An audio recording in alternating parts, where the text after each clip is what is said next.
Okay, hello everyone, and welcome to this special joint webinar with HundrED and Education Above All Foundation. Hope that you can see and hear me and our wonderful speakers who are on the stage. So we'll give it just a few seconds. It looks like some people are still coming in, but as we get started, I have a quick poll for you all. So I want to know if this is your first HundrED webinar. If it is, welcome. If it's not, then welcome back. Hope you're having a great evening, afternoon, night, whatever day it is today. We're all so excited to have you here. My name is Mariah O'Mara. I am the head of media at HundrED, and I am joined on stage by our wonderful panelists, who I will introduce shortly. But first, I would like to introduce Janvi Kanuria, the Director of the Innovation Development Directorate at Education Above All. She designs solutions that advance and accelerate relevant and quality learning from the world's most marginalized students. She is a passionate advocate for social equality and advancement. She promotes and emphasizes education as the pathway towards that change. She has previous experience in strategy consulting, K-12 schools, research, and policy of higher education. She received an MED from the Harvard Graduate School of Education and a BA in International Relations, Economics, and Political Science from the University of Pennsylvania. With that, hello, Janvi. Hi, Maria. Thank you for having me, and thank you to the entire HundrED team for putting this together for us. Good afternoon to everyone who is listening. I just wanted to give a quick background about Education Above All. So Education Above All is a Qatar-based foundation, and we focus on helping the world's children achieve quality access to education. We work with over 10 million children around the world in 70+ geographies internationally to date. And as a director of innovation, my role is to find new solutions for sort of pressing and existing problems that face the world's most marginalized children, and then pilot and test these out in different places.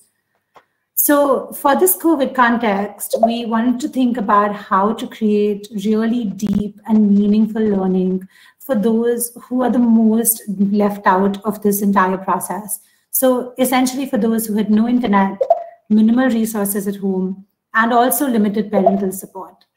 So we decided to adopt the project-based learning approach, and we developed what we're calling IFERB, which is the Internet Free Education Resource Bank. And this was designed specifically for the children in these contexts. This bank today has 100+ projects that are available for 3 age groups, which are between the ages of 4 and 14 years. And it's currently available in 6+ languages, with us adding new languages and projects all the time. Each project is about at least an hour a day, and it continues for about 5 days a week.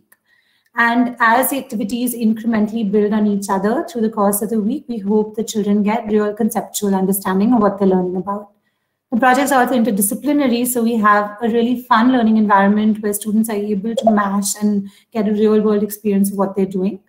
So they can be done as is, or they can be adapted to your context. And what we have tried to do is align them to the learning standards of 5 international curricula so that it's easy to adapt to your situation. As I mentioned, each project is sort of working on very real life concepts. So students actually leave it feeling like they have achieved something and that they have something, they've understood a phenomena in the world around them. At the same time, they're meant to be really engaging because we know how hard participation is, especially in this remote context. So they're meant to be fun and game-like principles as well to sustain that interest. Today, they're being used by over 120,000 learners in our pilots, which are across 5 countries in the world. And they're also freely available on our website. So you can just download them, as they've been downloaded by over 12,000 people in 130+ geographies. So I do encourage you to visit the website or reach out to us if you need help in putting this together. But as Education Above All was putting this together, since most of our work involves sort of building off existing solutions and not duplicating them, we started doing the research. And that's when we found all these amazing champions who you see on the stage with me. Really, when we started writing this report, the idea was to say, COVID has given us a real opportunity to test the resilience in our education system and discover what alternatives exist. So what are those alternatives? And we started finding all these people who were doing these amazing things on the ground. But in addition, what we realized was COVID is just one incident in probably a very long line of disruptions, which continuously keeps happening to some of the children in our world. And so if we really have to think about how we can reach them on a continuous basis and keep learning going, then we have to find these solutions and mainstream them and ensure that they become real alternatives. We also really became acutely aware of the need for a variety of learning ecosystems that are truly custom built for the different circumstances and contexts that our learners operate in, some of which we can't even begin to imagine, and our conventional schooling system just would not fit. So that's what led us to finding all of these amazing champions with your support from the 100 support.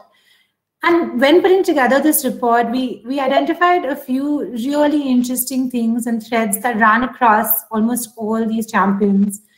And then the first is how each and every one of them have made sure that the communities and parents are not just participants in the learning journey, but are truly co-creating the learning journey and have a real sense of ownership in that learning journey. The second was just how adaptable and flexible their work was. So how in each context, we have the ability to take the work that exists and make it something that is really relevant for that specific geography or those specific learners. One of the drawbacks that we saw was a lack of rigorous monitoring and evaluation data, partially because some of these solutions are new and partially because some of these solutions are very hard to evaluate using conventional techniques. And that might be one of the biggest reasons why these solutions are not yet scaled, and it may be a barrier in the future as well. Another big barrier was, of course, also the need for major contextualization, because all of these, as I mentioned, are custom built.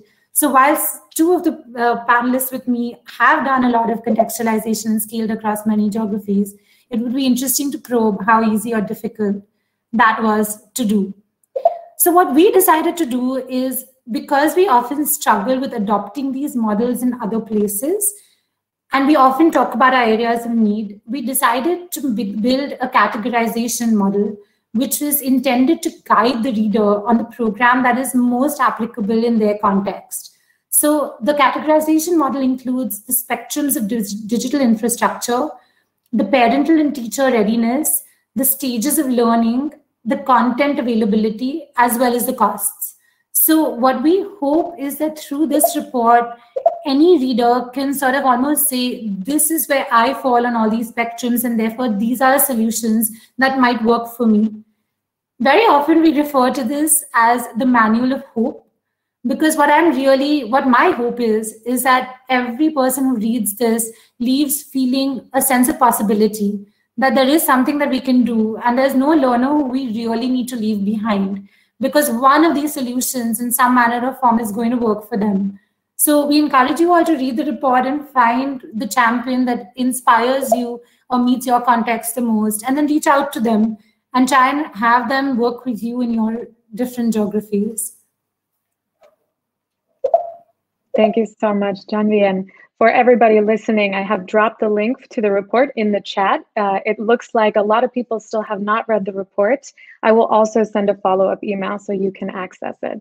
But for now, Khatija will go on to introduce our champions.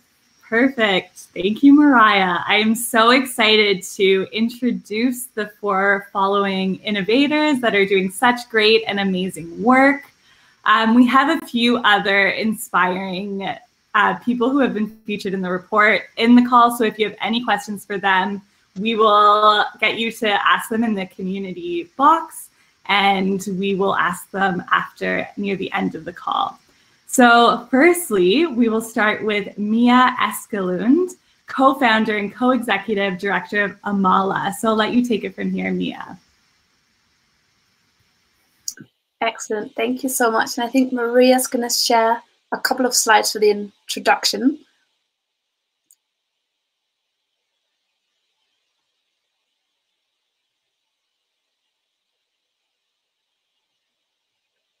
Sorry about this. Give me just 1 second.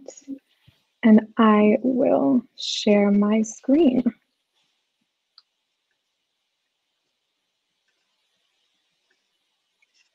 Okay. Looks like I am having trouble sharing because of this number of people on stage. If you wouldn't mind just getting started quickly, I'll get started. Sure. So hello, everyone. My name is Mia, and today I'm here to tell you about the work we've been doing at Amala Education since we started 3 years ago. I'm the co-founder and the co-executive director of Amala.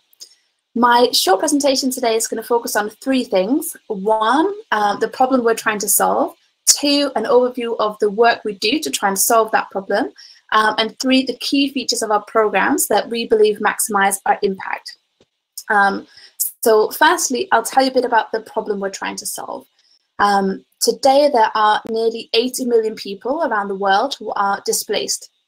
Every 3 seconds, a new person becomes displaced somewhere around the world. So while we are on this webinar today, another 1,200 people will find themselves fleeing their homes because of war, conflict, or climate change. And this disproportionately affects young people. Less than 1 in 3 refugees make it to secondary school. And things such as lack of capacity in the local education system, language barriers, and the need to work to support families all contribute to the majority of refugees leaving school way too early. COVID-19 has definitely not made the situation any better, and the UNHCR estimates that at least 50% of girls who were previously in school will in fact not return to school once their schools reopen. So Amala is working hard to try and change these statistics. We want to do 2 things. 1, we want to increase access, so the number of people going into secondary education, but we also want to increase the quality of education that young people participate in. So to do that, we do 2 things. Over the past 2 years, we've developed what we call the Amala High School Diploma Program, which is the first international high school curriculum designed specifically for refugee youth. And we also deliver non-formal education on topics like ethical leadership and peace building to enable young refugees who are out of school to return to learning. We're a global organization and we're running our programs in Jordan, Trinidad, Lebanon, Greece, and Kenya, all places that host a lot of refugees, primarily from neighboring countries. There are 3 features to our model which we believe have been key to our success. The first is that we have a flexible learning model where students come together for in-person lessons, but also study independently through an online platform. At least that's how it worked before COVID. But that gives them time to also do work and other things that typically keep people out of school. The second thing is that our curriculum is what we call context inclusive. So our curriculum takes departure in the individual students' experiences and context, and we have local facilitators in all of our locations that also support the contextualization of the curriculum. And finally, perhaps the most important thing is that at the heart of our curriculum is that students develop their sense of agency. So they're enabled to make choices they have reason to value and to tackle problems in their community that they're most passionate about. So that is my snappy introduction to Amala. Thank you all for listening. Thank you so much, Mia. That's really interesting how you're using adaptability and then also creating really engaging content. I can't wait to learn more. So the second presenter we have is Benita Saraf, the founder of Ektara. So I'll let you take that from here. And apologies, Benita, I cannot share my screen, but if you don't mind, I can add the presentation to the chat so that people can follow along. Yes, that will be great. Thank you. I can do the same with you as well, Mia, if you would like. Thank you, everyone. I start by saying that what we do, key to what we do is quality and well-rounded. So I start by introducing Ektara, which was founded in 2011, and we work in the largest slum of Eastern India. We provide high-quality holistic education for girls, and these families comprise of daily wage earners from a migrant minority community, and they earn less than $60 a month. So we work in an extremely challenging environment, and this environment is the hub of criminal activity. COVID-19 has revealed what we always feared to be true. The poorest are the most vulnerable, and they pay the highest price for their lives and livelihood. The situation in our community was no different, and the challenges that were faced by them was amplified many times over. Before we intervened in 2011, almost 90% of the girls were not in formal schools. There's a very deeply entrenched patriarchal mindset, and this condones the equal access to education for girls. We are located very close to the railway lines, and these girls are vulnerable to trafficking. There's extreme poverty, there's rampant unemployment, there's substance abuse, and all this contributes to making them susceptible to sexual and domestic violence. A facet we explored during the crisis was our ability to pivot and to look into the direct well-being of our families, as this was the need of the hour, and we continued the academic engagement of our children.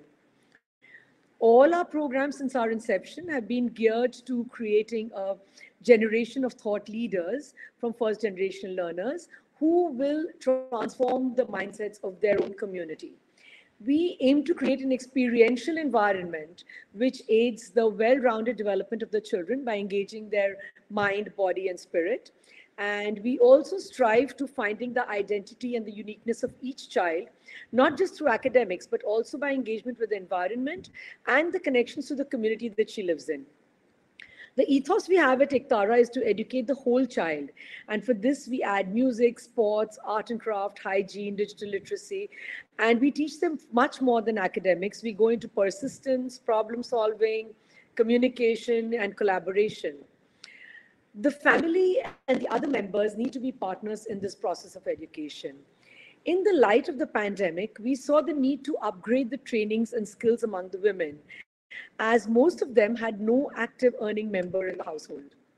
During the pandemic, we provided full support to the families, not with just food and essentials, but also access and information on hygiene practices, mental physical health, and nutritious foods. This was also the time when we partnered with Education Above All for their internet-free education resource bank, and in order to engage all our students academically. Without these resources, these students would have, because of the digital divide, they would have lost out on this most valuable learning time. We are investing in a learning center in the next year, which will have all well-equipped facilities to build resilience amongst these leaders of tomorrow. We also want to diversify the income streams and also give opportunities to create involvement, as this is going to be our avenue towards sustainability. Our learning through the years, and especially the pandemic, has reinforced our belief that the partnership between the educator and the family is critical for a successful education. Globally, there are 132 million girls out of school in developing nations, and after the pandemic, this is likely to increase. We together need to promote gender equality and ensure social protection, all of which are only possible by creating access to a well-rounded, good quality, equitable education. Thank you. Thank you so much, Benita. You raised such really interesting points in how to bring the family together to change that mindset. Completely agree. And I feel I encourage you to do that. So the third presenter we have is George Caldwell, International Director of People and Programming at Rising Academy. So I'll let you take the stage now. Thank you so much, and thank you for the opportunity to present to such an incredibly diverse and global audience. It's really fantastic, so I really appreciate the invitation. So Rising Academy Network operates across 3 countries in normal times: Sierra Leone, Liberia, and Ghana. I'm calling in from Liberia today, from a very rainy Monrovia, Liberia. And I want to tell a little bit about what Rising does in normal times, and then talk about how we've responded to this particular situation. So Rising operates low-cost private schools in Sierra Leone and Ghana. And what we then do is take those learnings from those schools and apply them to public-private partnerships, and where we work with governments to reach many more children. So where I'm calling from today in Liberia, we have a partnership with the Ministry of Education, where we work with 87 government schools. So all in all, across Liberia, Sierra Leone, and Ghana, Rising Academy Network works with around 50,000 children. We were doing when schools were open pre-COVID. Our solution is based around three areas. So first is curriculum. So we develop very engaging curriculum-aligned teacher guides for every single lesson, which are developed by international specialists, but very locally adapted to the particular curriculums and the particular context in which people work. The second thing that we do is we focus on coaching. So powerful teacher training programs, but also intensive day-to-day coaching mechanisms to support teachers. And the third thing is around data. So a lot of sort of rapid, actionable data, feedback loops that can help us understand what's happening in schools and how we can improve them. And then COVID happened, and schools across West Africa closed, as they have done around the world. And we, like many organizations, were faced with this question of what to do. And we had experienced the Ebola crisis in Sierra Leone, which was very informative, and it shaped our organization in our first few years. And it also given us exposure to radio-based learning. We hadn't really participated in it, but we've been listening and learning kind of how it had gone. And so quite early on in the crisis, in sort of mid-March, we decided to commit to developing radio lessons as a kind of core offering of our response, and pretty quickly established partnerships with the government of Sierra Leone and the government of Liberia, who, to their great credit, moved very, very quickly in their response to put something out to children. But as time went on, we kind of got more and more interest from different organizations around the world in what we were doing, and it opened up all of these scripts and also SMS content to anyone around the world, and we put it under a Creative Commons form, and then they can edit, change, reuse however they want.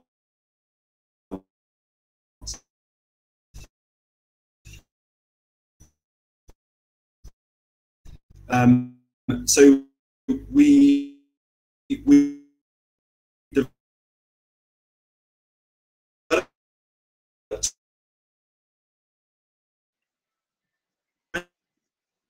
It looks like George is having some connection issues. You could turn your video off. Maybe we can hear you. And SMS content.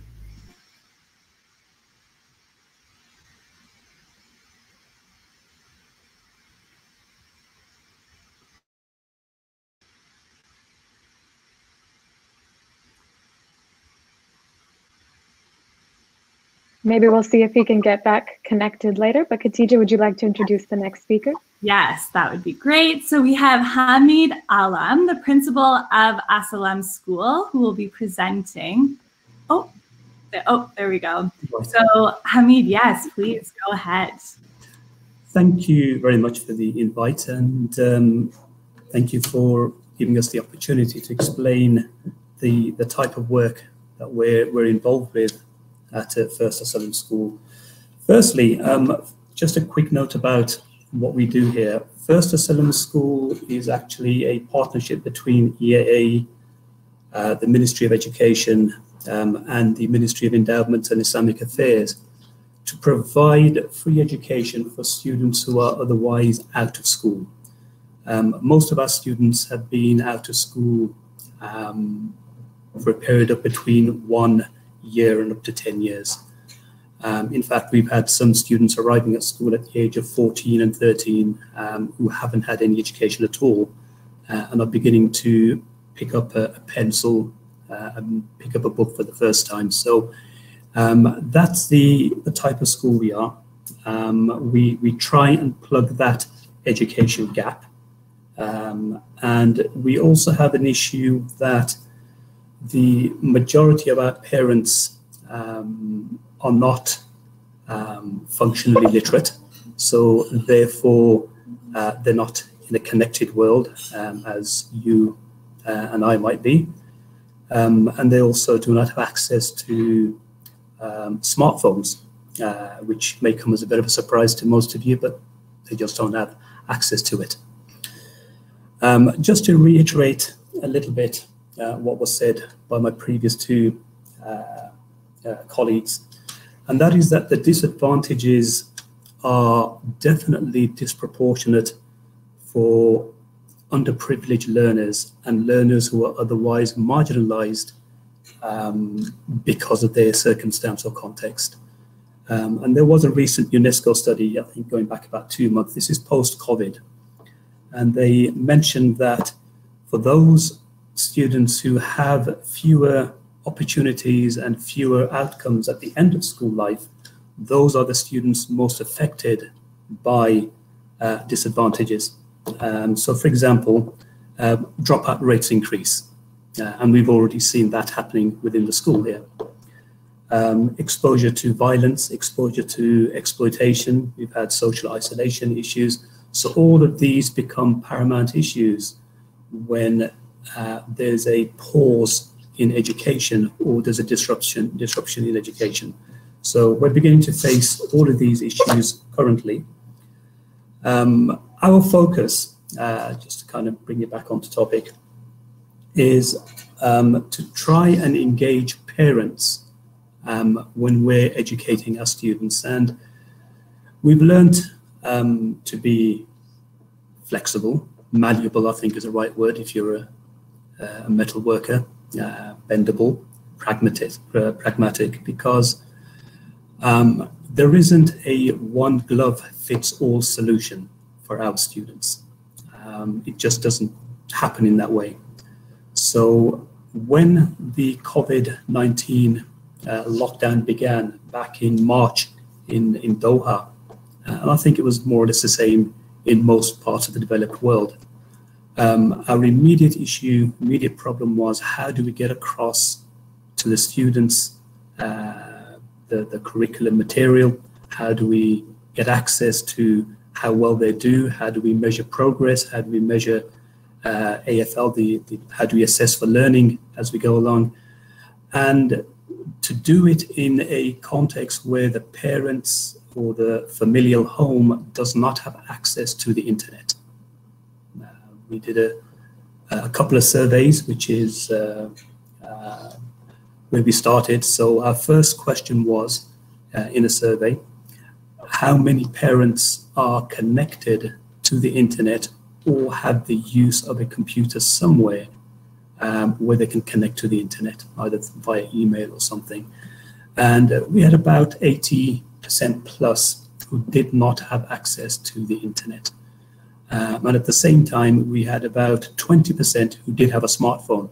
So I presume 80% had one of those simple Nokia torch phones, or those non-smartphones, I think they're called, which created our first issue in terms of how do we get across the learning material. And this is where, as I mentioned, one glove doesn't fit all. So we had to innovate. We designed work packs. These were paper-based work packs. We already had a transport system arranged for students that picked students up and dropped them off. So we utilized the same transport system to drop off the work packs, which were carefully designed to ensure that students would be able to relate it to the work already completed in school and progress from that. Obviously, in a COVID-19 world, there was a sanitization issue, so all of them were sprayed with alcohol sprays. And upon receiving these work packs back, they were again sanitized and sprayed with alcohol spray before the teachers handled it, and the teachers were wearing PPE to ensure that they were kept safe. So it was an involved process. It did take a lot of energy, a lot of teacher involvement, but I do believe that we kept students firmly engaged. 98% of work packs were returned regularly. These work packs were issued every 2 weeks. So we did get some type of feedback from students. At the same time, we did engage the parents in the second question, which was, if they don't have a smartphone, would they be prepared to get a smartphone or get access to a smartphone and therefore get access to WhatsApp or another messaging system, which very quickly many parents responded to. In the end, we had a 93% take-up rate of parents actually going out to get hold of smartphones, either used or otherwise, or borrowing, or otherwise getting in another legal method a smartphone, that they can then receive WhatsApp messages. The teachers then started recording short 30-second, 1-minute video clips of lesson introductions to help the students to progress. So we managed to progress. Students stayed connected. Our main difficulty is, and I think maybe we'll touch on this a bit later, that the early age band at school, between the ages of 6 and 8, they do need teacher contact time. It's very, very difficult to teach a 6-year-old or a 7-year-old where the parents are illiterate or functionally illiterate, any meaningful amount of, let's say, phonics, if you're going through a synthetic phonics, Johnny Phonics system, for example, online without a teacher presence. We managed to get some progress done.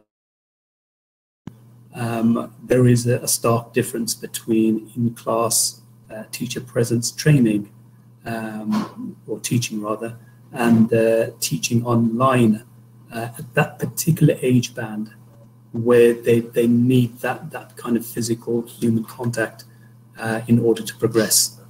The older students, now they did quite well. Particularly the 11 to 14 band, had absolutely no problems joining, or rather connecting with the physical work packs, the paper work packs, returning them, and actually doing a little bit more than what they were asked to do. I'm sure not out of sheer boredom, being at home all day during the lockdown, but actually wanting to progress. So we did find a stark difference depending on the age band. Progress since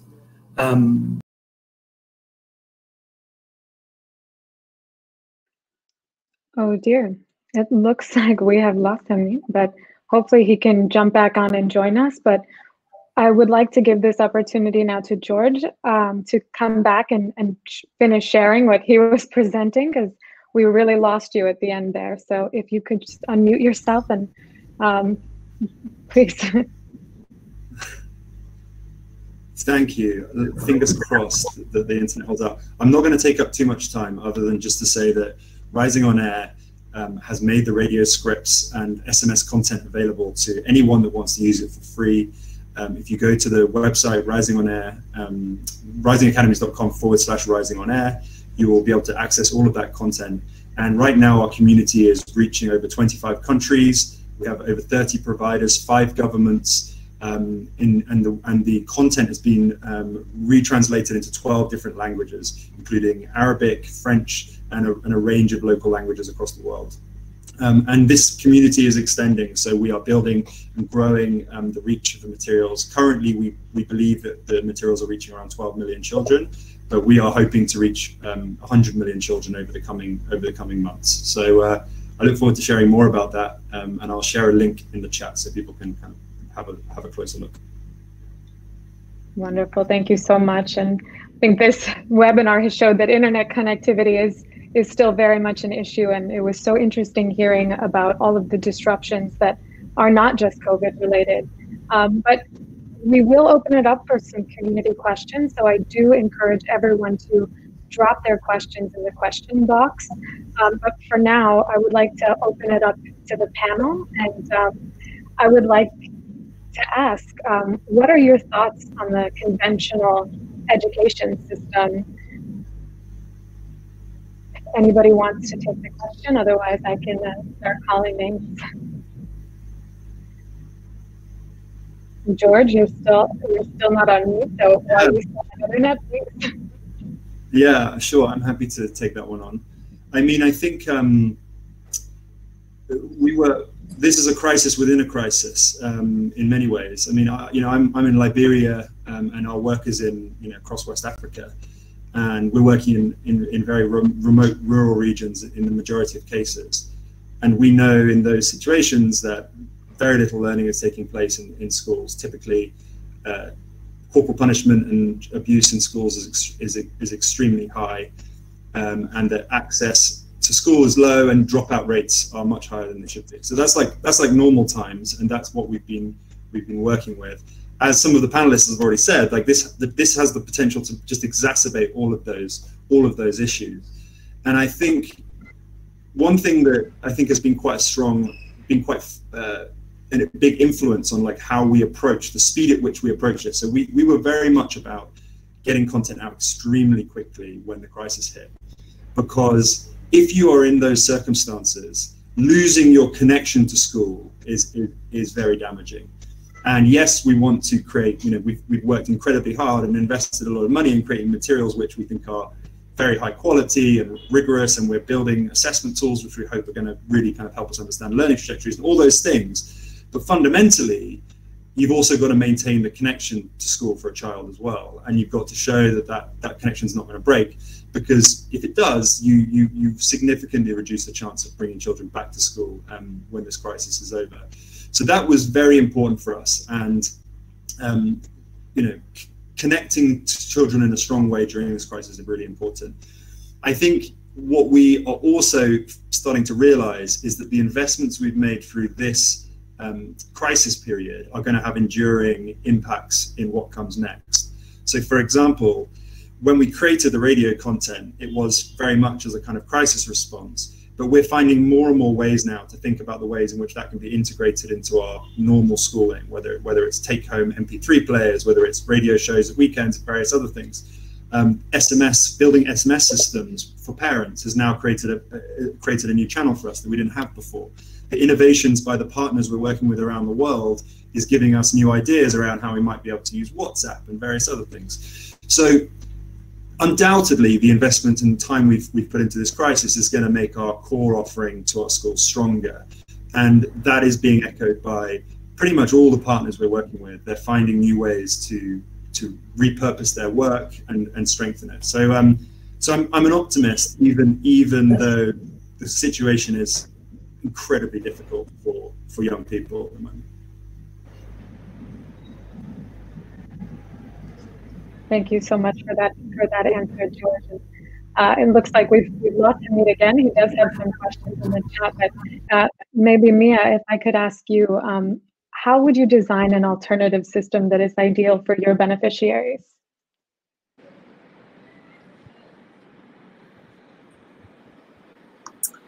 Well, I think at Amala, we believe that we are sort of creating an alternative system, really.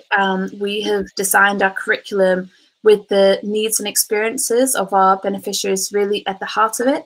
And so our curriculum focuses on developing what the OECD would describe as transformative competencies. And I think, our learners live incredibly complex lives. They need to work, they need to support family, they've moved from one place to another. So most do not stay in school. So the most important thing for us, and as we're creating this new education system, is that the learning really engages the learner. Because if the content, if what we do with the students once they're in school, if that's not relevant and engaging to their lives, if they can't see how they're going to be able to use them in the future, they simply wouldn't show up. So that's what we're trying to do. Maria, if I may follow up with a specific question. So, Mia, I have a question for you around how you build all this context-proof curriculum with the voice of the youth so powerfully integrated into it. And if you could talk a little bit more about that, as well as talk a little bit about how you've chosen the subjects for the curriculum, because a lot of them are really interesting, very well-needed areas of focus, including ethical leadership and peace building, which really struck me, and how you balance that sort of with the conventional academic subjects. Yeah. Thanks for those questions. So I'll start by talking a bit about our sort of context-inclusive curriculum and how we give young people a voice within designing that. So we've designed our high school diploma curriculum over the last 2 years, and young people who are refugees and also young people who've experienced poverty and conflict have all been active participants and advisors in the process. And we very much emphasized that they needed to participate in the curriculum design process on an equal footing to our expert curriculum designers as well. So they're always heard when we run our curriculum in different sites. Learners give feedback, their voices are very much included as we continue to develop. To develop this context-inclusive curriculum, we develop quite broad learning goals that are generally about understanding big universal ideas. So it's not about understanding or memorizing facts or specific knowledge, but rather these bigger universal ideas that can then be contextualized to the classrooms. So activities are designed so that learners are at the very center of the learning and really takes departure in their specific experiences and lives before learning about anything else. And in terms of our subjects, so you're right, we don't, if you look at our curriculum that teaches ethical leadership and peace building at the same time as teaching maths and economics, it probably doesn't look so traditional. And I guess our starting point hasn't been, how do we teach rigor, but rather how do we develop agency in learners, and then looked at what are the different subjects that might be able to do that. And so whether you learn maths in Amala, whether you learn ethical leadership, really it's about developing agency in different ways, because we want our students to have a high quality education. And so we believe that all of the learning should be about developing these transformative competencies that enable young people to thrive both now and in the future. And so even say when we teach maths, which I guess could be labeled as a rigorous subject, our subject is called Maths for Change. So how do you use maths to change your community? So it's really about finding out what's engaging for learners and how it develops their agency. That's so interesting to hear, and would love to explore that more with seeing real examples. But maybe if I could take this chain of thought forward and maybe ask a question in Iktara's work about how you combat those very traditional mindsets that exist in the community when you think of curriculum and learning through textbooks, worksheets, so on, when you adopted a project-based learning approach. And if you could talk a little bit about how you managed to convince the community as well as your own teachers that this was the right approach to take, and also what kind of outcomes you saw at the end of it, especially the outcomes that aligned with what we traditionally think of as test outcomes or academic outcomes. Okay, Janvi, thank you. So I think basically I'll start with saying that, when we try to work with the families, we realize that the families will only support the learning if after they have supported their own families. So when the pandemic started, which in the case of where we are staying in Bengal, it was amplified by the cyclone, the worst cyclone we had seen in 100 years. On 21st May, the city was struck by this cyclone, and this left hundreds and hundreds of people without power, without telephone connections, without drinking water. There were so many diseases. And so there was so much of stress in the city, in the slums, because there was lockdown, there's loss of jobs, there were rising tempers, and this led to domestic violence, sexual abuse. So they had to first prioritize shelter, access to food and essentials before they could really look at education. So what we needed to do first was we needed to solve these problems for them. So because of the loss of income and everything, they had no money to buy relief. So first and foremost, we started by providing relief in the ways of dry rations and also by giving prepared meals to the families. The parents, other than that, we also provided them essentials like mosquito nets and sanitary napkins and bleaching powder and things like that, which they needed because their homes were broken, their roofs were broken. In some cases, we had to step out and even make the roofs of their homes, which we had not planned, but we even had to do things like that. And only after that we did all this were the parents able to focus on the child. And so basically, I think we built up a relation of trust, and we also stepped out of our regular commitments to support them. And because of this, because of all the money we raised, and because we were able to do things to make them comfortable, and we kind of weaved a net of services around them in a way that we made sure that they would not fall through the cracks of this system. And over and above that, the next thing was that our teachers were extremely invested. And we had set up multiple levels of communication. So first it was the teachers who were speaking to the parents on a regular basis, on checking on the well-being of the child, on their health, on their mental health, not just the education. Then we had the proactive community workers who were in the community, who in spite of the lockdown situation, in spite of the tight vigilance of the civic authorities, they were going from home to home and speaking to the families and trying to give confidence to the parents and engaging the parents.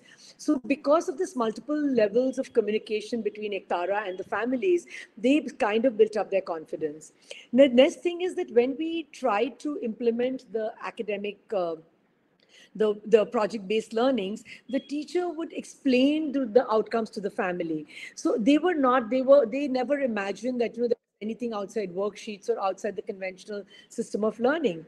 But the projects were designed in a way that were very doable, and they were only based on WhatsApp or phones. So the telephones is something our community was used to. They were not exposed to a new device which they had to learn. It was something which they already had, which they had used, which they were exposed to earlier. So it was much easier for them.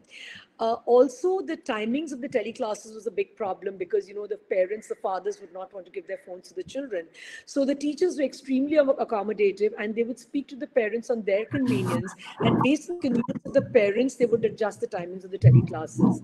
So contrary to their prior expectations, the parents realized that by coming together as a family and participating in the project-based learning of the child, they became a part of the child's learning journey.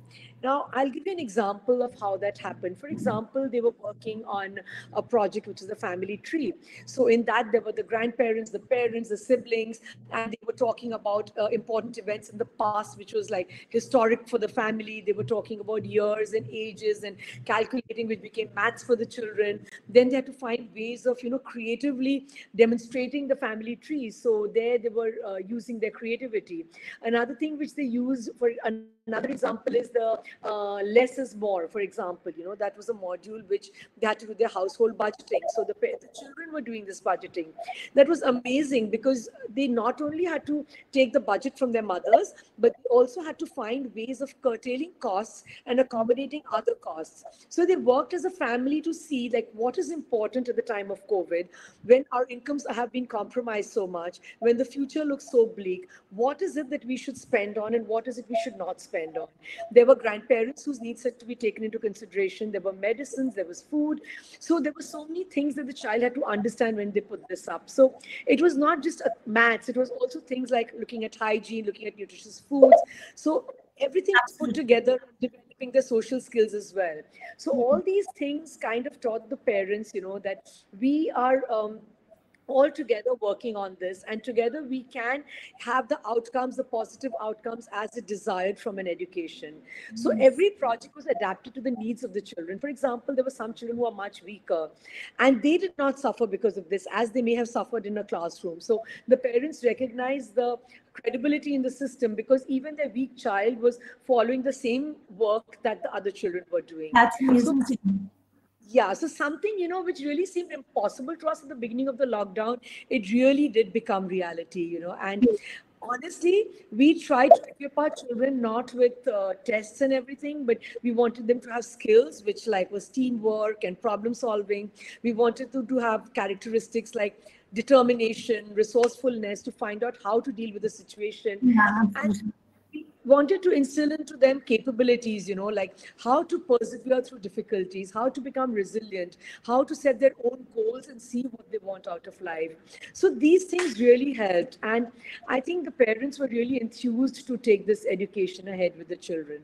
And we hope that, that when parents, teachers, the students work together, which the basis of which should be trust and engagement and not maybe just standardized tests and placements. And also the entire center of education for us was not accountability, but it was a purpose. So I think that really played well with our parents. That's so great to hear. The passion that you approach this with is really coming through in your voice and in your speaking. And it's amazing to see how you overcame not just COVID, but other adversities like cyclones to make this continue, the learning continue. So really amazing work. George, maybe if I can direct a question to you then, as we think and really how you've managed to scale so broadly, so quickly with the work you've been doing. I'd love to understand how you take a typically broadcast medium like a radio and make that engaging for students, and whether you've been able to, or you could share with us anecdotes of how that engagement came to be. But I'd also love to understand how you would be thinking about measuring learning and engagement in the future, especially in the absence of live interaction, which may be the case in a lot of the geographies that you operate within. Sure. Well, there's a lot there, so let me have a go at answering some of those. And if I miss bits, please pull me up and ask me to go through it. I think both creating high levels of engagement and assessing learning are two of the biggest challenges when you're trying to transmit learning through radio and SMS and other areas. And I not for a second, don't for a second believe that they can replicate a great teacher in a classroom. I think what we felt was that Rising was very well placed to repurpose the kind of existing curriculum work we've done with the existing writing team we have into generating radio scripts. And in my opinion, in that process of creating great radio, the most intensive and resource-heavy part of it is the generation of scripts. So hopefully that's been a sort of a good contribution that we were able to make to the education community. And one of the most important things about that is it's a real art and science creating these scripts. It's very hard, and we've created thousands of them.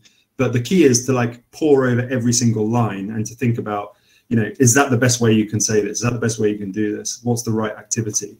I think importantly, what we did with Rising on Air is we generated a sort of platform of scripts, but we invited our partners to recreate those in their own languages, to re-record them in their own voices, their own accents, and to feel free to modify them in any way so that they were appropriate to their particular audience.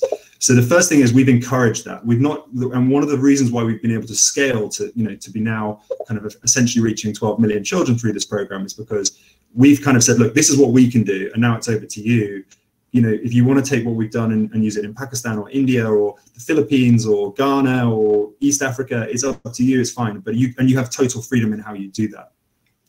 But there are some principles that we tried to do throughout the process, of which we think made a real difference. The first thing is we use 2 teachers on every radio program. It's a bit more conversational. It allows for a bit more kind of interaction, and it allows often one of the teachers to kind of model answers in a way which we found to be very, very effective. We did 5 repeatable sections in every radio lesson. That breaks up the lesson into kind of different activities, but it also means that the children are they kind of get to know what's coming each day. They understand the structure. They can kind of be ready and prepared. We used SMS to encourage parent supervision and involvement, and obviously, especially when you're dealing with particularly young children, our radio scripts go from early years all the way up to senior high school. So particularly for the younger children, having some kind of parent supervision is extremely important. And the second thing is, particularly in our kind of, we've encouraged a lot of song and movement through the radio scripts. So particularly in West Africa, children love singing, they love music. So our radio lessons are full of that. There's lots of encouragement to kind of, as you're counting, to be kind of counting through movement and play and various other things. So those are some of the things we've encouraged people to do. But remember that the radio scripts we've generated, many people have said, well, actually, for us, it's not radio. We're going to repurpose this for WhatsApp and audio, or we're going to do it through IVR systems, so children can call in on their phone and listen to things. So it's been used in many, many ways. And what's exciting now is that the community that's been kind of built around Rising on Air is now feeding back all these new lessons. They're feeding back content, and we're able to kind of create this central place of all this learning. On the question of measurement, I mean, in my opinion, this is the most challenging element of this, and we have by no means cracked this yet at all. Again, I would say for Rising, we kind of did a number of things quickly to get kind of feedback and to evaluate how things were going. So one very simple thing was just having a hotline where children could call in, or parents could call in at the end of the radio show phone picked up and they just said, what do they think? We encouraged at the end of the program to call in, let us know what you thought, what went well. And we got some great feedback. Things were too fast, things were too slow, didn't understand something. We really like this. So that was great. We also did a lot of kind of follow-up phone calls to just understand how things were being received. And we're in the process of we really want to generate phone assessments that can kind of link to the work that we're doing.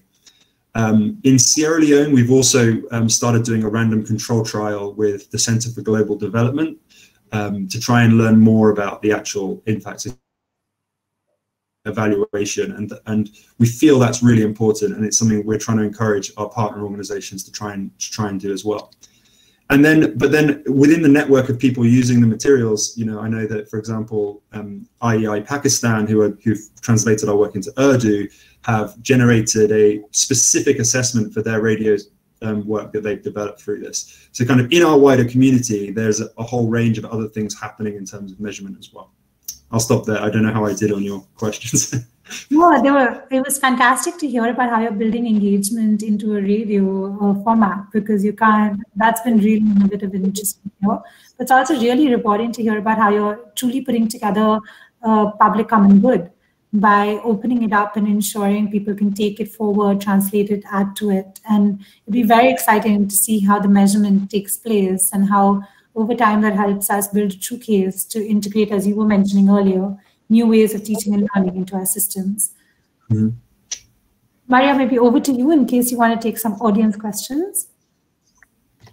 Yeah, thank you to everyone who's been so active in the chat. And I want to take this opportunity to encourage our panelists. If you have not already been looking at the questions, please do. Some of them are for you. Mia, thank you for answering all those questions. But I will pull one question and put it forward to the group.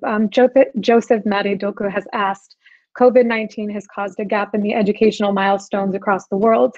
How can such a gap be handled, especially post-COVID-19 reopening of schools? He gives the example of in Ghana, students have been out of school for almost a year. And how can we help fill this gap in their students' journey? And hearing all of you talk about how you've been able to handle not just COVID, but other disruptions, do you have any advice to give or any insight that you could offer?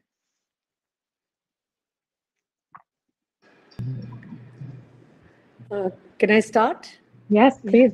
So I want to say that the project-based learning that we have been doing, I think that has been a very important way to bridge the gap between what the time we have lost. And we must also remember that, we have to work towards a zero learning loss for everybody, because we have an entire generation of children who are risking losing a full year of education. So the first thing we need to do is look into their socio and emotional well-being for sure. And for this, I think we all need to conduct surveys in our own communities to see that how many dropouts are we going to have post-COVID, and what are the reasons for the dropout, and can we redeem this and get children back to school, and how do we get them back to school? The second thing which I think we should be doing is, focus on more interactive and more encouraging ways of learning. For example, what we are doing is we are even thinking of ways where we can make our education more smart and setting up computer labs, or even setting up a tinkering lab, for example, where there'll be a space where children can experiment, learn, and develop scientific ideas. So other than that, we want to encourage music, art, and all other extracurriculars rather than go to the mainstream of studies. So these we already start doing, whether it is online, whether it is over the phone, and try to already fill the gap of the time that has been lost in the last 6 months. I think that is one of my ideas. Thank you so much. And I think it's so important, especially what you said about social emotional learning. But since Hamid was able to jump back on with us, John, do you have one last question for Hamid? Maybe not the last. And then I hope I'm able to ask it before the connection drops again. But just, Hamid, wanted to ask you a little bit, to talk a little bit about how this relationship that you've now been building with the parents will be sustained in your mind post the lockdown and post schools reopening. And how are you going to take this forward, and what would these relationships generate when and we lost him. I should have kept my question shorter. But maybe just to tell listeners as well that we have the contacts of everyone who is on this panel and all our other champions as well on the reports. If you do have more questions, please feel free to email them, which clearly seems to be a better way of communicating, perhaps.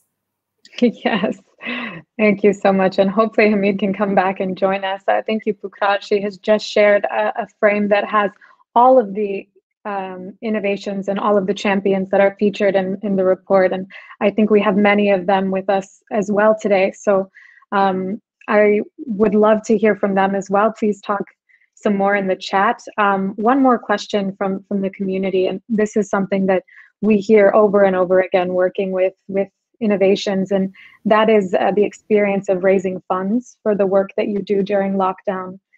So I would like to ask the panelists that are still here and still have a connection to, if you could maybe if you have any comments on how it's been, how gathering funding has been for you during lockdown, or during whichever disruption has affected your work. Maybe if I could just start with one quick thought on the funding question, which is just the need, and I think this is echoing what some of the panelists said earlier, but the need to maybe put Maslow before Bloom sometimes. So when a crisis like this hit, what we realized was the first line of control was really ensuring that the families were safe. They had their basic needs of food and health and sanitation met, and then moved really to the educational concerns. So a lot of funding did get diverted to supporting those basic needs, and that was something that we encouraged and also supported.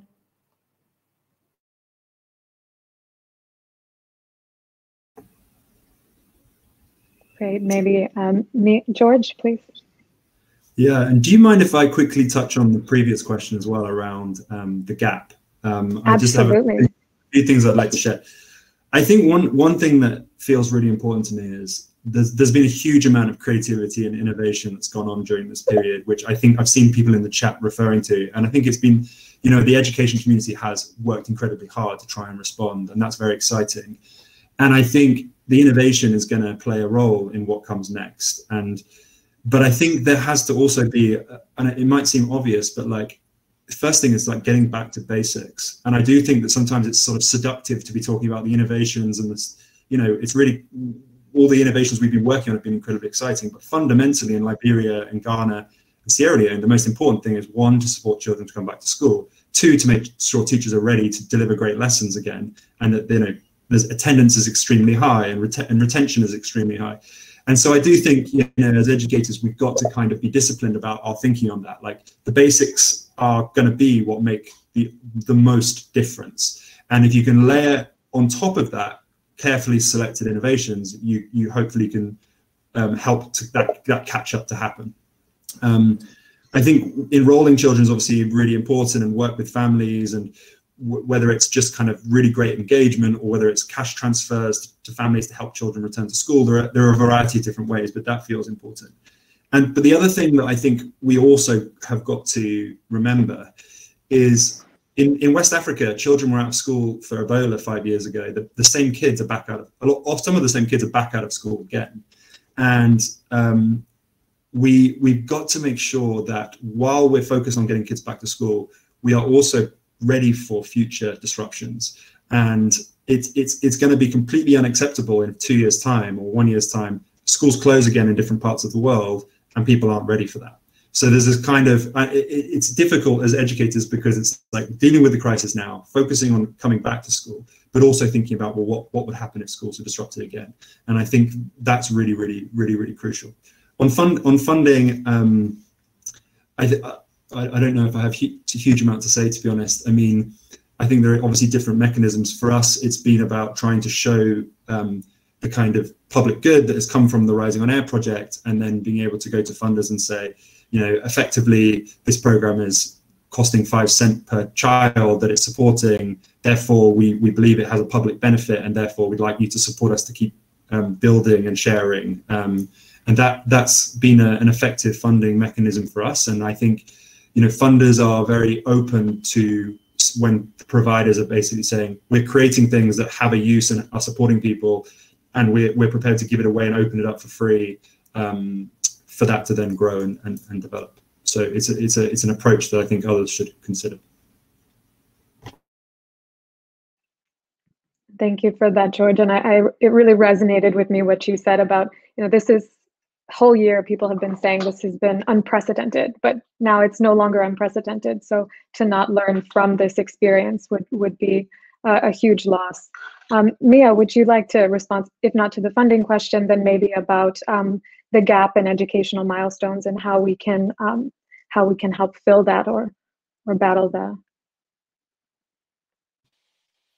Sure, I'm happy to answer the funding question, and I think build on what was just said. I think for us, raising funds during lockdown, I mean, we've been sort of lucky to have received a few larger grants in the last year, which we've been able to draw upon. So actually, we've not been raising money so much during lockdown because we've been busy converting our curriculum and really sort of responding to the most immediate needs. What we have seen from a lot of funders is, I think, is a lot of, and existing funders indeed, is the willingness to change and say, if your objectives change, if your timelines change because of COVID, if you're not able to do quite as much as you had promised in your application, then that's absolutely fine. You should respond right now. And that's been absolutely incredible. I think what we are seeing, though, is that there's a lot of funds now that are focused on COVID, which is, of course, great. But as was also just said, this is, there could be another crisis again in 2 years. And I think what this needs to encourage is the long-term thinking, is that, charities and educational organizations, we need to plan not just for the next 3 months, we need to have, money in the bank for the next 2 or 5 years so that we can make sure, so that we are able to respond in these kind of crises. And so my hope for funding is that funders will continue to invest not just in hygiene and wash, but also thinking about education and really the long-term investment in young people.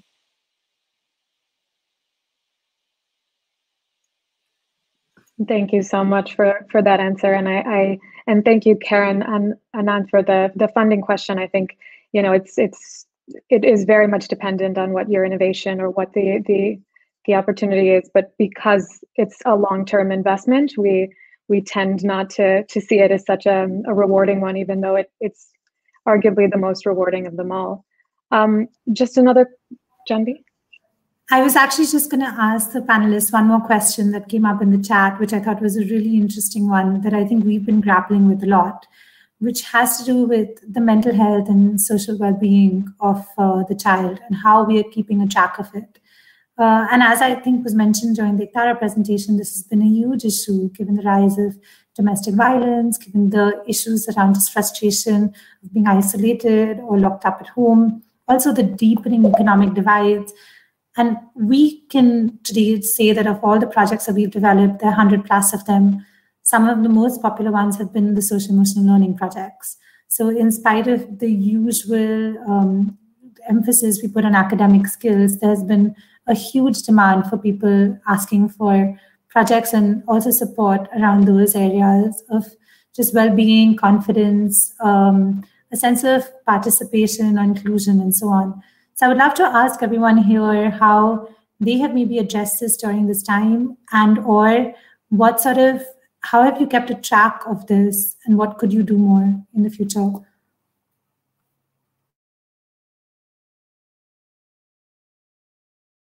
Maybe George, you could start, because I know that we were talking about the 5 segments, and I'm sure that some of them refer to this. So if you could start.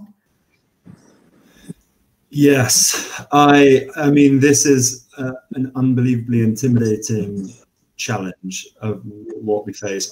Like the data that's starting to emerge now. Save the Children just did an interesting study around, the experiences of children during this period and increases in abuse rates and teenage pregnancies and all sorts. And it is a shockingly important and large-scale challenge that we all now face.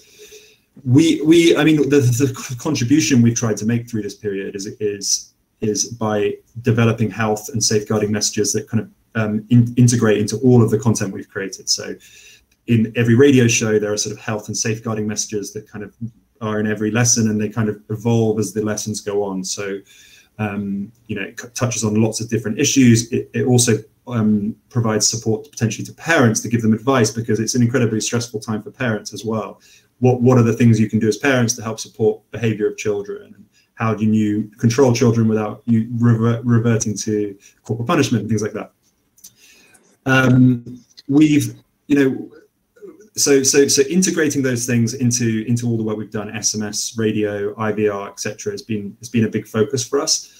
I think because we've seen through our own work in Liberia and Sierra Leone and in what we're trying to do in Ghana, but also in the network of partners we're working with, because we've seen this kind of continued appetite to do radio and SMS learning as part of the response, that there's more to do around converting safeguarding programs or health programs that were successful before the crisis and sort of repurposing those into those distribution channels.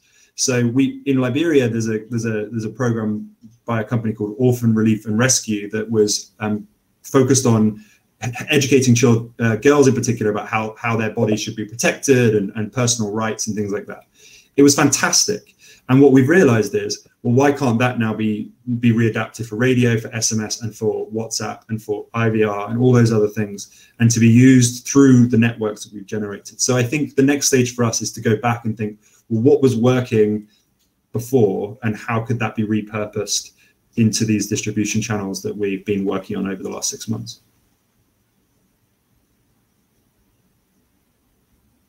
Mia, do you have any thoughts on this? Yeah, I can share a bit about our experiences, and I think from the outset, and even, I think a lot of our students coming from refugee backgrounds already have mental health issues or would benefit from, mental health support. I think we take the view that as an educational startup, we're not best placed to help students, and so we refer students to organizations that do that very well. I think, though, what we have seen during the past 6 months is that mental health issues are indeed a challenge, but that being able to come to school, being able to come for online class as sort of a way to normalize lockdown life has been incredible for students. I mean, we haven't sort of kept systematic track, I suppose, of this in students, but that is what we've heard anecdotally from the people who take part.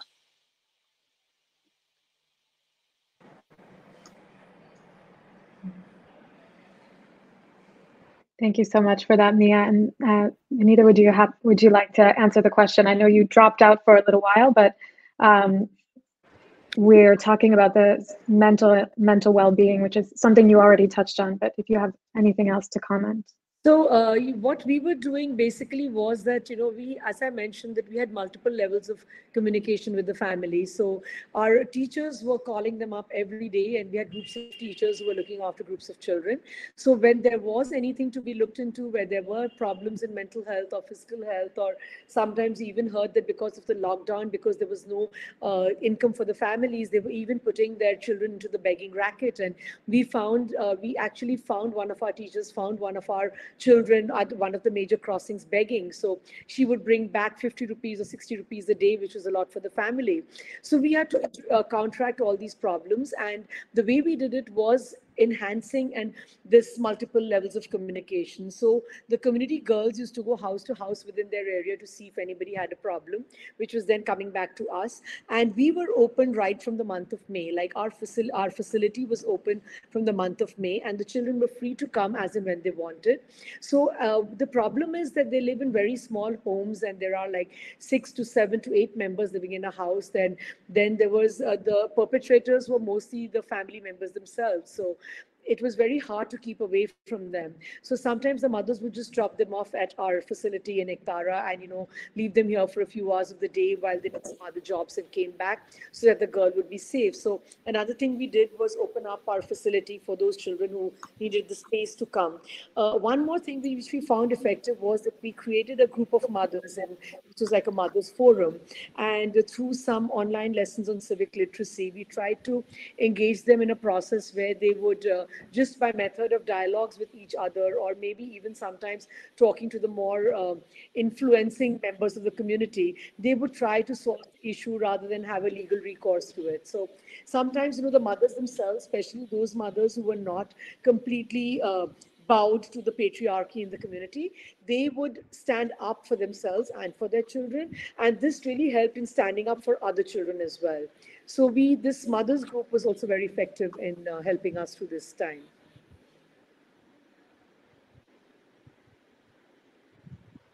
Thank you so much for sharing. That seems like a very involved and multi-level approach to mental health, and thank you so much for that question.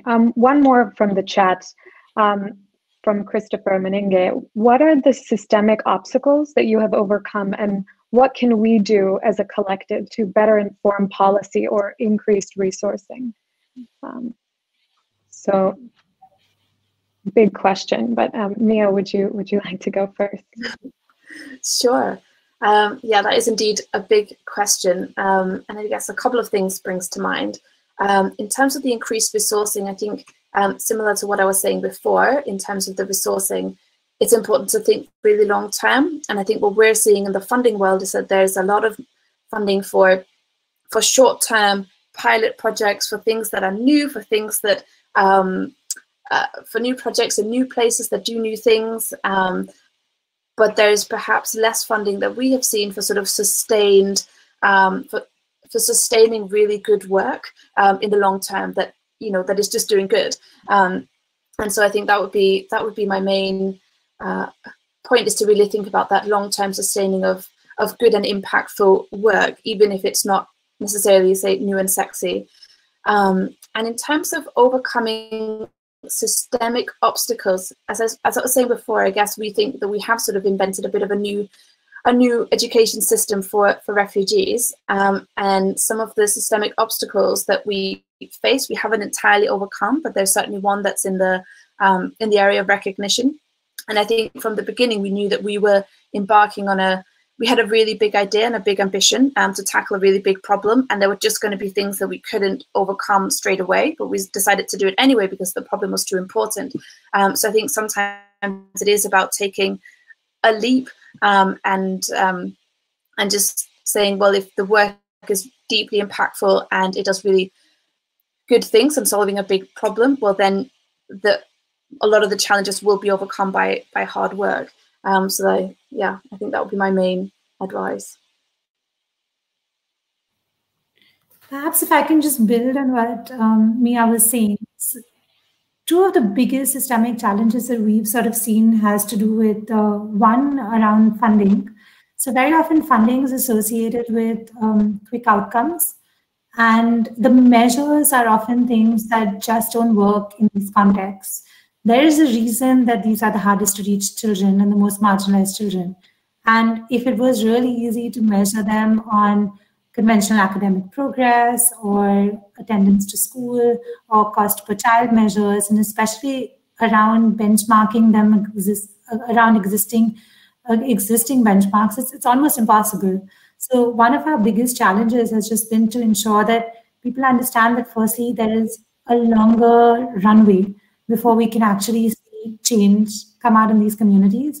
And second, that it is important to change the metrics of success and really think about how we can reach them in their idiom and in their dynamic, and therefore also measure what matters to them and not what traditionally matters. So I think those are two big systemic challenges. I think one other big challenge that we've had is similar to what Mia was also just recently saying, which is around accreditation recognition. This is traditionally the monopoly of accrediting systems and governments, and it takes a lot to encourage them to take risks with our learners and recognize alternate learning systems which may not be doing things the way we are used to. It also feels like as though they're playing with the child's future. And so it's on us as educators to try and build security and build confidence within policymakers to understand that that's not what we're doing. We're not trying to risk their future. We're actually trying to offer really viable alternatives. But I fully understand that dynamic being a parent where the fear definitely exists. But what has been great to see is through COVID, a lot of governments have been forced to take those steps that they otherwise had taken a really long time to take. So For example, about 8 of the different country level governments who previously did not at all recognize digital learning have been forced to accept it as a nationwide solution. So COVID in some ways has forced us to be a bit more innovative and take some of those bold measures in recognition and accreditation and understanding, which we hope sort of sustains. The third, I think, big systematic challenge that we came across was that of mindsets. And just understanding how learning should happen and how learning can happen. And that, again, I think the onus is on us to actually show the proof in small, visible learning examples so that communities, teachers, school systems begin to realize that, oh, there's so much learning that can happen if you do it like this or like that, and begin to change their mindsets on that, which is happening gradually. And I hope it sustains, and I hope we don't revert back to thinking about learning in a very unidimensional kind of way. The good news is all these systematic challenges have been overcome in some ways by COVID gradually. So here's hoping that some of them end up having many different perspectives coming out and us reevaluating what they look like.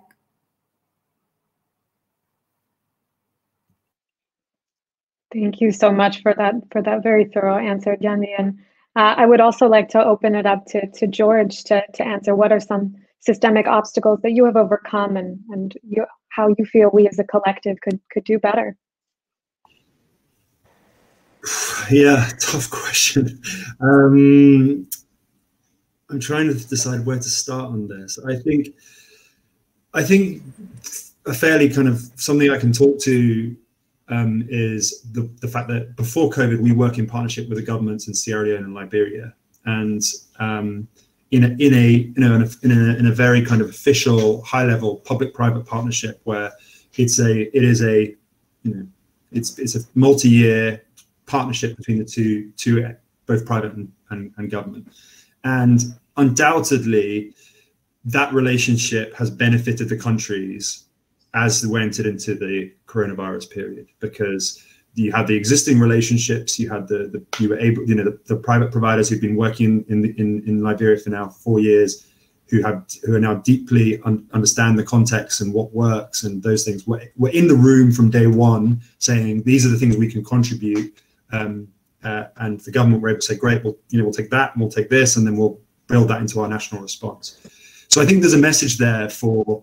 I think that the public-private relationship is extremely important, and I think as educators we have to recognize that, like, every time there's a crisis, you can't expect the government to suddenly just like be like, to be picking up your program like they have in the beginning of a crisis. It's often there's like 1 or 2 people within a government that are going to be crucial to like the response, and they've got so much to manage during that particular period. So I think there's like a message around building those partnerships and those relationships in the stable times, so that you're ready to be able to work together in the kind of more turbulent crisis periods. I think something that feels very important to us is, as you've heard from this panel, there's some brilliant things happening around the world. I'm sure that the audience as well are involved in multiple amazing projects happening around the world. I think the more we can commit to trying to do some rigorous evaluations of our work, whether it's through RCTs or through other kind of rigorous studies, it only helps build the knowledge base of what's happening. And funders, the funders that we speak to, I think there is an appetite to support organizations that say, we've done this, now we want to know kind of whether it made whether it really makes a difference or not. And the study we're doing in Sierra Leone with the Center for Global Development, it may deliver results that we're disappointed with. It may say that, you know what, the radio SMS work you did didn't change that much, and that's important, right? Like, if it comes to the end of it and we've done all this work and it shows that, well, it's not the answer, that's very helpful. And I think finally, just this, I made this point a bit earlier about like the future. I was watching the Elon Musk fire his rocket up into the International Space Station, and he's now worked out how to send the rocket up, allow the rocket to disconnect, come back down and land on a drone ship in the ocean. And I was watching that, it was about 3 months ago, and I was thinking, we can't even get a radio lesson to a kid, like to majority of kids in poor communities. Like, what's going on? Like, this guy's landing drone ships in the ocean, and 8 out of 10 kids around the world, poorest kids in the world, get nothing when schools close. So there's a systemic issue for you. If there's disruption to education around the world, governments and organizations need to hold themselves to a higher standard in the future. It's not okay for schools to stop and education to stop from now on, because we all know this risk now exists. So I think there's like, and to me, that is a continuation of the growing partnerships, the networks that we're building, plus the kind of government, public-private relationships to say, right, we're covered now for in all eventualities, great schools and great education opportunities when schools close. Thank you so much, and thank you for that example. I think we could all, it's so visual, we can really feel how unequal this is. We only have a few minutes left, but I do want to give Benita the opportunity to answer this question as well. If you could share with us some examples of how we can improve the. So one of the systemic challenges which we saw was, again, back to funding, like Janvi said. So, getting funds for food and for rehabilitation and all was not difficult. But when it came to education, the question which we were often asked was that, how long does a dollar go? Like, what is the scale of the operation? If I give you like $100, you can feed so many children, but you can educate only so many children. So, the money was not available for short-term outcomes or for long-term outcomes on education, but for food and for relief and everything, we got enough funds. But so that was one of the obstacles. The second was the government, because here in West Bengal, where we are, the government was not very active in reaching out to our audience and our target community, and we had to fill in all those gaps. And what was happening was that the public believes that everything is they are getting everything and it is being given to them, but in reality, nothing was reaching them. Like whatever was their right was not reaching them. So to reach them, even the basic rations and the basic facilities at time of lockdown, where the civic authorities would not make any concession or any kind of available concession for us to reach to them, it was very, very difficult. So we had to really struggle at that time to get across to them. The third thing was the digital divide. Even our teachers, they were struggling with technology. So, and in spite of everything, we had to do at home we were working round the clock. There was no day, no night, because we as a team would work in the evenings to see how do we get the rations across to them, or how do we get across to the children, because the teachers were trying very hard. Initially, the parents were not cooperative at all, because they would not believe that giving the phone to the child is going to solve the problem. So even to convince them there was a big problem, so technologically and digital divide was a huge thing. I think that the right to education should eventually become the right to internet. If there's going to be another disaster, another catastrophe, then definitely our children have that right to digital literacy. The last thing I want to say is, that this preconceived notion of roles that we have in our lives, that a teacher is a teacher. So the parent believes that the entire onus of education is on the teacher. It doesn't work like that. So through the entire COVID experience, the families realize that the families are not just the caregivers, but they are also the educators, they are also the therapists. At the same time, the teachers are not just the teachers, but they also have to play the role of a parent. They have to understand the child, they have to reach out to the child like a family member, and they had to go much beyond their call of duty. So the preconceived notions of having a role was also initially, it was a problem. But I think the end of COVID made us realize that, that when it is learning, it can be like anywhere and anytime. There's no space and there's no person who really stands in the way of learning. Thank you so much for that, Benita. And thank you to all of our panelists. And those of you who have joined us, thank you for being so active and asking such wonderful questions and engaging with us. And I hope that it's funny, but I hope that you were able to find inspiration from this webinar, even though there were many disruptions. So how aptly named for the report. Janvi, I think just my final thoughts was, it was so amazing to hear from everyone on this panel, even though I wrote the report and heard from a lot of you a lot of times about the work you've been doing, but really understanding the challenges you're facing on a regular basis and how we're overcoming it, it really gives a sense of hope. What we really wanted to do with this report was bring that ability to everyone who is listening in and reading the report to know that, as Benita was just saying, any child anywhere can be reached. In many ways, COVID is not the only disruption that they see, and it will not and it will continue to be just one incident in a long list of series of interruptions that will happen. So it's on us as educators to find real alternatives and solutions, and many of us are doing that. So instead of those being in small silos in different parts of the world, let us maybe collaborate and find ways to scale those solutions and take them beyond borders, bring in communities who can contextualize and adopt them.